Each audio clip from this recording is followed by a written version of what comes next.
My Blackathon TBR has 12 books and 3 comic series.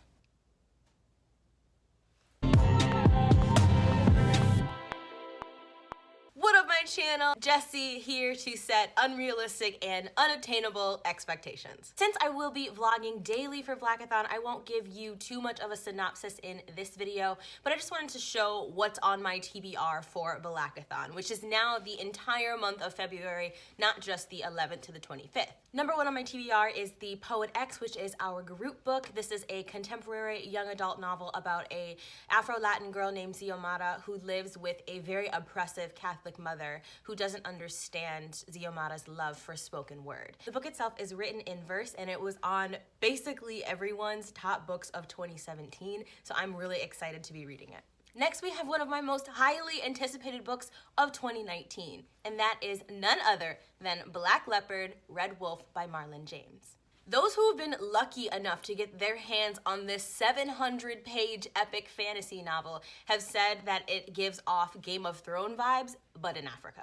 There's a healthy level of mystery and intrigue surrounding this book because the synopsis that we have been given on Goodreads and on the website isn't super in-depth, but it is enough to let you know whether or not you'd be interested in the book. Basically, it is about a young man who is a tracker. In fact, his name is Tracker, and he's on a mission to locate this missing boy. Tracker is somewhat of a lone wolf, but he ends up banding forces with several others, one of whom is a shapeshifter, and there are many mythological forces out to get them, trying to prevent them from locating this child. Of course, I will finally be reading The Hate U Give by Angie Thomas. I am so excited for this book, which I have been putting off for 2 years now, just because I didn't know if I could handle the subject matter. But I think that this is such an impactful story from what I've heard, and I really want to be able to participate in the discourse surrounding this book. Next up, we have a young adult historical fiction called Fly Girl. Now, if you've been subscribed to my channel for a while, or if you follow me on Twitter, you'll know that I am absolutely gaga over a book called The Calculating Stars. And Fly Girl has all of the elements that I loved about Calculating Stars and more. So it takes place during World War II, and our protagonist is a young girl named Ida. Now, Ida is biracial. She is half black and half white, and her father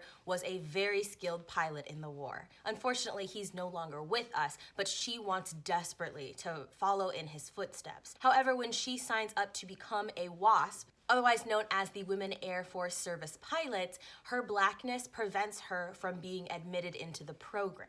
She then has to make the difficult choice of passing. She passes herself off as white in order to become the pilot that she's always wanted to be. First of all, I love books that take place during World War II. I don't know why. I also enjoy the concept of passing, of having to hide some major critical element of yourself in order to be successful or accepted in society. That is something that has always intrigued me. I'm also just here for any kind of girls in space or engineering or flying planes, anything technological involving young women, I am completely on board with. So this book checks all of the boxes for me. I don't know if you can hear all that banging around, but my cat is bouncing around the apartment, so I'm sorry. I basically live with a Teenage Mutant Ninja Turtle. Next, we have The Fifth Season by N.K. Jemisin. When I started digging for diverse science fiction and fantasy, The Fifth Season was the most highly recommended book to me by my BookTube friends and Book Twitter friends, and by Goodreads as well. Any website that talks about diverse science fiction has this book or this trilogy on the list, and I'm so excited to dig into it, but I'm intentionally not reading the synopsis because I don't want to spoil even the slightest element. Next, we have An Unkindness of Ghosts by Rivers Solomon. In this book, we follow Aster, who is on the spectrum and also has OCD. This is a fantasy book where Aster lives in the slums of a ship called Matilda, and the structure on this ship is very similar to that of the antebellum South.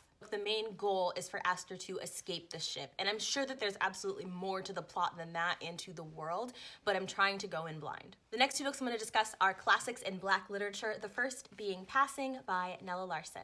This story is about a biracial woman who escapes the slums of New York and is able to pass as white. She is married to an affluent husband who is a white supremacist, and he has no idea that she is actually half black. Everything seems to be going well, but then her childhood friend reappears in her life and stirs things up. Her her friend reminds her of who she is and kind of sends her down into an identity crisis. Now, this is an older book, and the relationship between the protagonist and her friend has been coded as queer, but I don't know the extent of that queerness until I actually read the book. The next book is Giovannis Room by the infamous James Baldwin. This book is about a man who expatriates to Paris and ends up marrying a beautiful woman. But his entire life he's been hiding his queerness from the world, and he has an affair with a very handsome bartender. And so this book has many themes. It's supposed to have themes of masculinity and queerness and what it means to be a black man, what it means to kind of give up on America due to the subjugation that you're experiencing and to try and live your life elsewhere. So I'm very excited about this book. Obviously, this book will meet the requirement of reading a black intersectional character. Next, we have Freshwater by Akweke-Emesi, and this is a contemporary. We follow a young woman named Ada who moves from Nigeria to America, and her entire life Ada has been different from the rest. In town, she has been said to have been born with one foot on the other side, meaning that her town believes that she has been possessed by gods and demons. She moves to America and suffers a traumatic experience. The inner forces within herself splinter, developing into what is commonly known as the dissociative identity disorder. However, in the context of Igbo culture, DID is seen as the possession of spirits. This book is at the top of my TBR. It is supposed to be incredibly lyrical, dark, and compelling. Friends of mine who've been lucky enough to read it have said that it is one of the greatest books that they've ever read. I'm excited to see the intersection of blackness and mental health. I'm also looking forward to the representation of dissociative identity disorder that is not set in the context of the West. Mental illness can certainly be a cultural experience and can be informed by the culture that you live in. And as someone who has studied psychology and has grown up with a very Western view of mental illness and physical illnesses too, I'm excited to see a view that differs from my own. Next is another fantasy book, and that is the sequel to The Bells, which is called The Everlasting Rose. I'm currently reading The Bells right now, and this one, the sequel, comes out on March 5th, I believe. I was lucky enough to win a copy in a giveaway, so I'm excited to get to this in February. Then we have Let's Go Swimming on Doomsday by Natalie C. Anderson. This is another one of my most anticipated reads of 2019. It just came out this month. It tells the story of 16-year-old Abdi, whose family is kidnapped by a terrorist group. He then is forced to either join the terrorist group or to watch them kill his family. He joins the group only to be approached by American forces who ask him to spy on the group Al-Shabaab for them. If his duplicity is discovered, he, his family, everyone that he's ever known or loved will be murdered in the most brutal ways possible. The last book we have is Spectacle by Pamela Newkirk.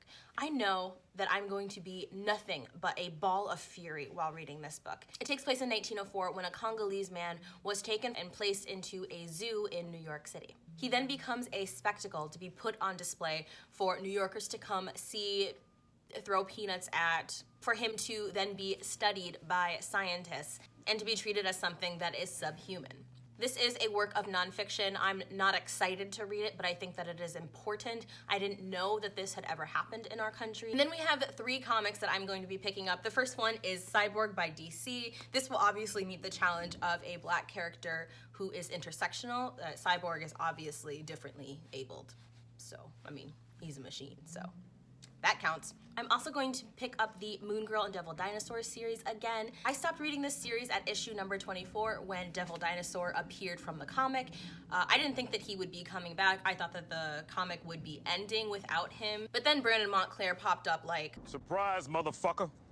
Apparently Devil Dinosaur does return to the comic, which is excellent because I did not like the slew of sidekicks that Moon Girl had when he was gone. Like, they all sucked. And then I'll be starting the Ironheart series by Eve Ewing. I haven't picked up this series yet, but I'm so fascinated by Riri Williams. And if you're kind of looking for a book that meets multiple challenges, I think An Unkindness of Ghosts by River Solomon would definitely be the one. The character is intersectional and differently abled. It's written by a black author, and I believe that there's a POC romance in the story as well. Freshwater by Akweke-Emesi also hits multiple challenges as well. In fact, many of the books on this TBR hit multiple challenges. And if you're still struggling, Lauren and Francina and I came up with a document, which I will link down below. It has over 8 pages of suggestions of books for Blackathon, and each of the books have little keywords so you can kind of tell what they're about and whether or not you want to dig into them. Okay, so let me know if any of these books sound interesting to you. Are they gonna be on your Blackathon TBR as well? I would love to read multiple books with y'all, and let me know what's on your TBR for Blackathon. I know that this list is insane,